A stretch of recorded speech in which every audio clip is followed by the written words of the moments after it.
Hello guys, మీ ఇంట్లో ఇడ్లీలు మిగిలితే ఎప్పుడైనా ఒకసారి ఇలా ట్రై చేయండి. ఇడ్లీ ఉప్మా సూపర్ ఉంటుందన్నమాట టేస్ట్. ఫస్ట్ వచ్చేసి మనం ఇడ్లీలు తీసుకొని వీడియోలో చూపిస్తున్నట్లుగా చేసుకోవాలన్నమాట. ఇప్పుడు ఆ ఇడ్లీలు మొత్తం పక్కన పెట్టుకోవాలి. ఇప్పుడు ఒక ప్యాన్ తీసుకొని అందులోకి ఆయిల్ వేసుకోవాలన్నమాట. ఇప్పుడు అందులోకి ఆవాలు, జీలకర్ర అలాగే పల్లీలు కూడా వేసుకోవాలి.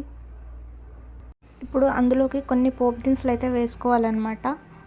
ఇవన్నీ వేగిన తర్వాత కొంచెం పచ్చిమిర్చి అయితే వేసుకోవాలి.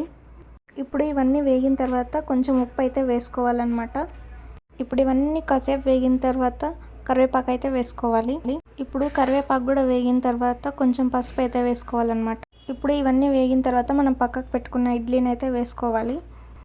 ఇంకా మన ఛానల్ ఎవరైతే ఫస్ట్ టైం చూస్తున్నారో ప్లీజ్ సబ్స్క్రైబ్ చేసుకోండి. ఈ వీడియో మీకు నచ్చినట్లయితే ప్లీజ్ డూ లైక్. ఇంకా ఇలాంటి మంచి వీడియోస్ అయితే మన ఛానల్లో పెడతాము. ఇంకా మీకు ఏమేమి రెసిపీస్ కావాలో కూడా కామెంట్ చేయండి. ఈ వీడియోని ఎవరైతే లాస్ట్ వరకు చూస్తున్నారో థ్యాంక్ యూ సో మచ్.